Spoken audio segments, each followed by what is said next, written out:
Eu sou Márcia Kozlowski, apresentadora e jornalista, e gostaria de deixar um abraço para toda a equipe da TV Relacionamento e seus telespectadores.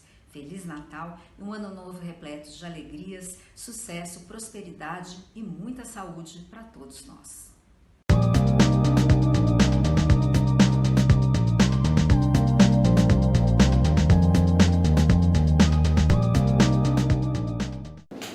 Olá, internautas, iniciamos mais um programa Você é Top. E hoje nós temos aí uma escritora muito top que vai nos brindar com os seus conhecimentos, com a sua inspiração. Marlene Caprino, muito obrigado pela tua presença aqui. Eu que agradeço. Marlene, conta um pouquinho para os nossos internautas onde você nasceu, tá? Um pouquinho da sua trajetória profissional, e aí nós vamos focar aí nos momentos líricos aí, tá? Certo. Então, eu nasci em São Paulo, sou descendente de imigrantes italianos, tenho cidadania italiana também.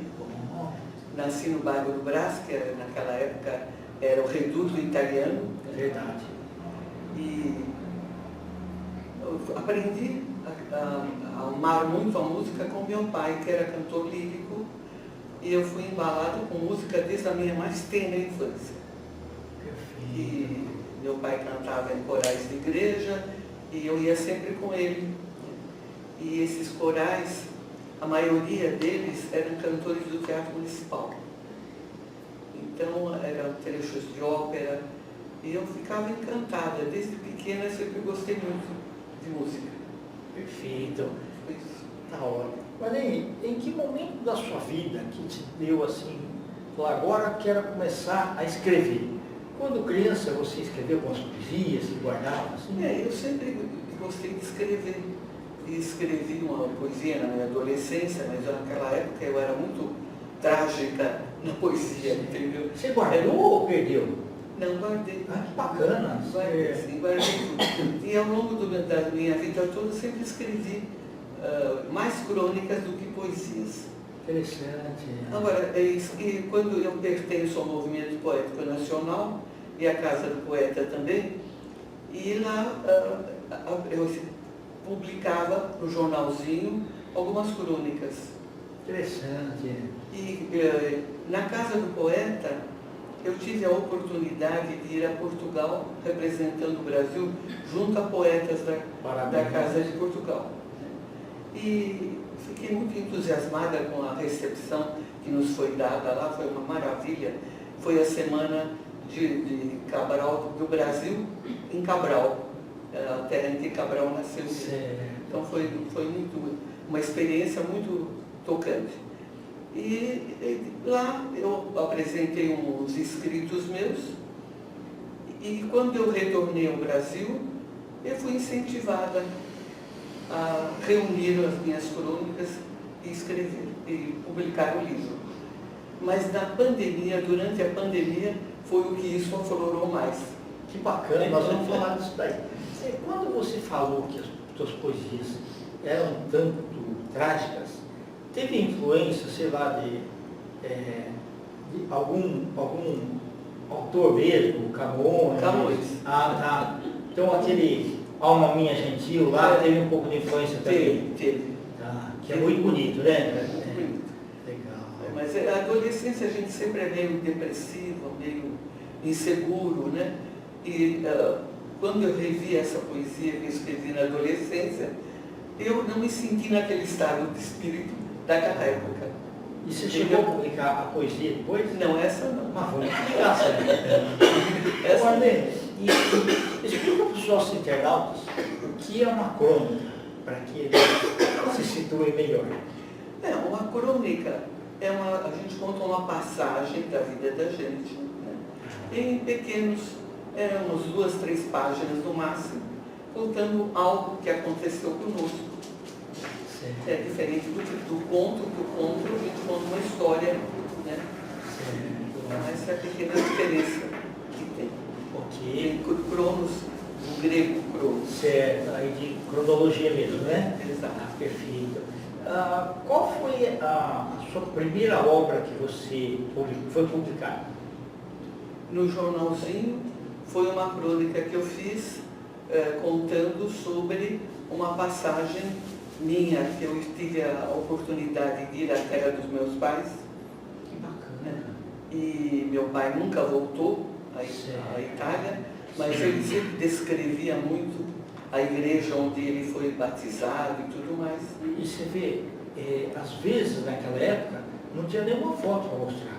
Ele falava, né? Assim, sim, ele descrevia. Hoje a pessoa pega no Google lá e pega a igreja de frente, de trás, de cima, né? E tudo, né?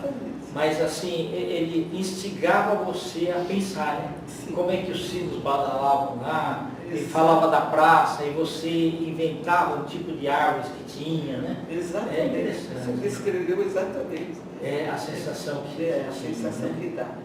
Então, nessa crônica, eu adentrei na igreja, fiquei encantada com a igreja, era exatamente como ele havia descrito. E outra, ela tinha a energia que teu pai tinha descrito. Isso que assim, é como se fosse uma acolhida para você. Né? Exatamente. Aí eu levei um gravador com a fita gravada do meu pai. Sim. Esperei a igreja ficar vazia e coloquei no púlpito o gravador e deixei cantando o Panis Angélicos e ecoou na abóbada daquela igreja. Faz bem. Foi a homenagem que eu fiz a ele. Essa foi a primeira crônica que eu publiquei. Maravilha. Consta aqui desse livro. Opa, maravilha, né? E você foi fazendo várias crônicas e foi guardando, né? Sim. Todas elas você acabou publicando? Não, nem tem várias ainda. Mas vai guardando ainda. Tem muitas que não foram publicadas ainda. Perfeito. E você estava contando, então, na pandemia, que aí fica em casa e tal, aí você falou, vou aproveitar o tempo e escrever. Exatamente. Conta um pouquinho esse episódio. Então, durante a pandemia, foi uma situação bem difícil, totalmente diferente de tudo que nós já vivemos até hoje. É verdade. E então, eu comecei a fazer curso, né?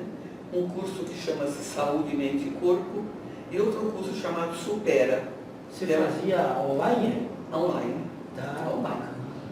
E nesse curso eles incentivam muito a despertar os talentos adormecidos. E aí que começou a florescer essa ideia, né? Apesar de também fui incentivada, de publicar as crônicas. Maravilha. E qual foi a primeira que saiu? Assim, dos livros aí? Esse livro é um solo, né? As Crônicas de Marlene. Opa, que bacana! Pessoal, quem gostou do Crônicas de Nárnia, tem aqui agora Crônicas de Marlene.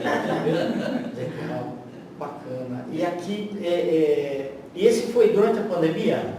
Esse foi durante a pandemia. Ficou legal que ele está ilustrado também. Tem o que são as ilustrações? A editora Olhar da Língua Portuguesa no Brasil e no Mundo, que foi a que editou esse livro. Entendi, que bacana, viu? Olha, a diretora é a Nica. Tá, e as fotos você forneceu? Sim. Que bacana. Fotos. Foi uma homenagem que eu fiz aos meus antepassados. Ok. Isso aqui, as bodas de ouro dos meus pais. Certo. Não, maravilhoso, viu? Maravilhoso. E depois? Depois eu participei de 2 antologias, com crônica crônica e poesia. Tá. Essa daqui, Essa né? aqui é da editora Conejo. Perfeito. Aí tem 2 crônicas. Tá, bacana. Não, 2 poesias. 2 poesias. Aí teve um organizador, né? Que o vários... Foi o Ferretti que me convidou. Certo. É um amigo também. Tá, Ferretti, esse que parece que é a foto aqui, né? Tá, que legal. E essa outra aqui da Salvante. Que também foi durante a pandemia. Aí tem 2 crônicas também. Tá. Tudo durante a pandemia. Que bacana. E, inclusive, participei da Bienal de São Paulo com o livro solo e antologia. Perfeito. O que é para você, já né, nesse momento assim, mais assim, que você tem muitas reflexões e tudo mais, né? E que a música te ajuda bastante, né? Essa parte de escritura, o que traz assim, de grande satisfação? Olha, realmente eu me sinto assim, num estado de plenitude, digamos assim. Bacana. Porque a gente vem com alguns talentos que só descobre às vezes tardiamente, né? Então seria bom que a gente conseguisse, se tivesse um autoconhecimento desde criança, para despertar os talentos, e a pessoa iria durante a vida. Eu descobri tardiamente, mas que ainda acho que está em tempo. Não, você falou um negócio muito importante que eu gostaria de frisar. A gente, muitas coisas, a gente, por bem ou por mal, nós vamos procrastinando, né? Só que muitas vezes é realmente falta de tempo, porque a pessoa trabalha, estuda, ou cuida dos filhos e tudo mais. Mas se for fazer a análise bem a sério mesmo, muitas vezes a gente procrastina até por preguiça um pouco. Sim. Né? Então, e que se a gente mentalizasse uma forma, falar, isso daqui vai me fazer bem, e eu também vou fazer, eu não tenho tempo, mas eu vou pegar 10 minutos por dia, né? Já ajuda bastante, Sim, né? Sim, bem E quando o pessoal fala para mim, eu não tenho tempo, eu falo, bom, Deus me deu 24 horas por dia, faz de conta que deu para vocês, tá? 24 vezes 60 dá 1.440 minutos por dia, né? Então, às vezes, por um minuto, uma pessoa, ela já está cardíaca da volta. Por um minuto, uma pessoa deixa de morrer afogada. Por um minuto, ela deixa de ser atropelada. Então, um minuto é importante. Então, se a gente souber utilizar bem os minutos, né, a gente faz coisas fantásticas. Né? Concordo plenamente. E eu fico muito feliz que você está pegando esses talentos, né? Está multiplicando esses talentos, você está se automotivando, e isso faz bem para você e todo mundo que te serve. Eu lembro sempre de uma frase bíblica, que nós teremos que prestar conta dos talentos que vieram. Isso, tem gente que enterrou os talentos. Exatamente. Né? Tá. Padre, se não for cômodo, você poderia declamar aí que você escreveu aí? Pode ser, você escolhe aleatoriamente. Pode ler também, pode ler também. Eu acho que eu consigo sem ler, vou tentar. Tá bom. Reminiscências. No átrio da catedral, entre vitrais coloridos, eu fico a relembrar os felizes tempos idos, quando meu pai me levava, segurando a minha mão. Quão feliz eu ficava, tendo Deus por guardião. Agora, quando aqui venho, eu fico a relembrar, e agradeço porque tenho um recanto para lembrar. Reminiscências de outrora, tantas bênçãos recebidas, que refletindo agora, valeu a vida vivida. Parabéns. Obrigado. Internautas, os agradecimentos estão a essa fantástica escritora, né, que veio nos brindar aqui, Marlene Caprino. Nós vamos mais um Você é Top. Um grande abraço e até a próxima.